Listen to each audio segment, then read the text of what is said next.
coming on next is the circular flow diagram. What is the circular flow diagram? There are households and there are firms, the manufacturing units. Now manufacturing units, if I am a manufacturing unit, I sell it to the market. I produce, let's say, 10 bottles for water, okay, or 10 bottles, just keep it bottles, and I sell it to the market. So firm would sell the goods and services to the market. So market for the goods and services is also known as the market for the product or the product market. So as a firm, I would sell my bottles into the market. The person in the market who is buying my bottle would pay me the money for that, and that's my revenue, my income. Now in this market, there would be customers.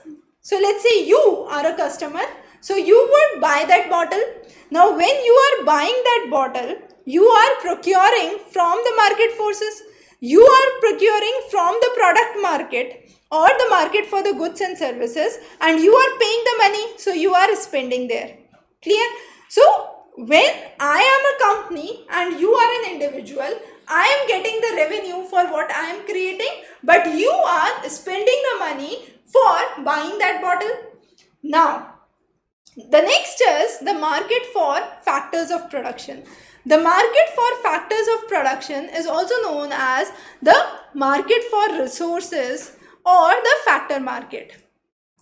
This is another important market. Now what happens in this market? So one market is the product market. Product market is where the firm would sell the product and the customer would buy from that.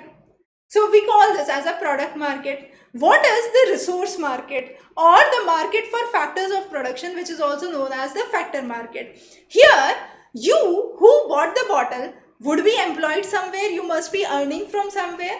So you are putting in land, labor and capital, either of these, and that is going into the factor market, the market for factor production.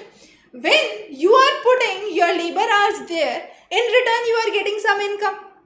Clear? So you earn from that factor market, and you earn from the factor market and you spend in the product market. Clear? On the other hand, when you are putting in your labor, land, capital, that thing would go into the factor market, and from that factor market, the factors of production would go for the production of the bottle. Now what you have put in is going for the production of the bottle, and the company who is hiring a person like you would be paying the wages to the person. If it is your land, would be paying the rent. If it is the capital, it would be paying the profit for it. Whatsoever is, that firm is paying against what you are giving, and therefore the firm would be giving the wages, rents or profits to the factor market. I summarize this again with a very simple example. I consider two of the cases here. So this is industry and this is a customer. Now this industry produces 10 units of bottle, sells it into the product market. I am a customer. I go and purchase any of the bottles. So when I am purchasing, I am paying the money, and what money is earned by the product here is going to the firm. Okay. But when I am going to buy this bottle, what am I doing? I must be earning. Definitely, therefore I am spending. So when I am earning, how do I earn? Probably I am employed in some company, the same company where bottle is being manufactured, or I have a parcel of land on which this bottle factory exists, or I have produced certain machinery which is going for the manufacturing of that bottle. I am keeping my idea small here just on the bottle to make this idea clear. So let's say if I am a person working in that bottle factory, I am giving my inputs to the factor market. In return, I am getting the salary for the same. Or if I have a parcel of land which I have given to that bottle factory, I am getting the rent for it. If I have a capital, I have built a machinery or I have provided some equipments, I am getting a profit on that. So either this person who purchased this bottle would be getting the wage, the rent or the profit from the factor market, and that would be spent in the product market. So there is a product market, there is a factor market. Product market, you go and purchase the commodity, but factor market is where you are employed, you are putting in your inputs, you are generating income from. So the firm would use those factors of production, the land, labor and capital, and in turn the firm would pay what? The firm would pay the wages, rent or profit to the factor market, and therefore this whole circular flow diagram runs, and this is what the real economics is. I explain you with a very simple example.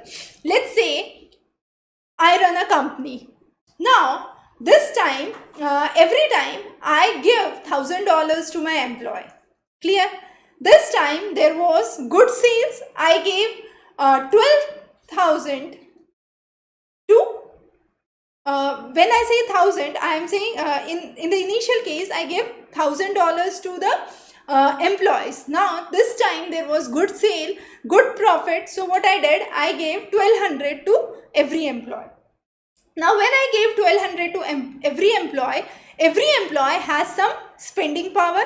So this $200 extra that the person gets, the person would do what? The person would spend in the market, would go out shopping, would buy certain things, certain commodities. So let's say the person goes and buys a car. Okay. Definitely my amount is too small for the car, but yes, assume that the person is able to buy a car. Now the person buys a car. Now when the person is buying a car, the person who was involved in the factory where car is being produced would get the money for it. So the salary of the person who is employed in the car industry would be more, or if the person is on an incentive basis, probably that person gets $500 a month. This time if he is able to sell one car extra, the person would have a more spending capacity, let's say $20 per car sold. So this person gets $520. Now this person would have $20 extra in hand. So what this person does is goes and buys some fireworks for the children. Now when this person goes and buys some firework for the children, that money goes into circulation. Okay. Now the persons who are employed in the firework industry would get a little out of it. From that $20, let's say the firework person are able to get $10 extra. With this $10 extra, they could probably get a extra cup of ice cream or an extra bucket of ice cream. So they would spend into the ice cream. Now that person who got 200 extra spent into car, but that car $20 went just to one person who was on the commission basis, who was able to sell the car. But the car manufacturing unit also got a profit. For every car, let's say 500 is the salary for that person, but the car which is sold in 200 has an actual cost of $100. So that $100 is the profit for the company.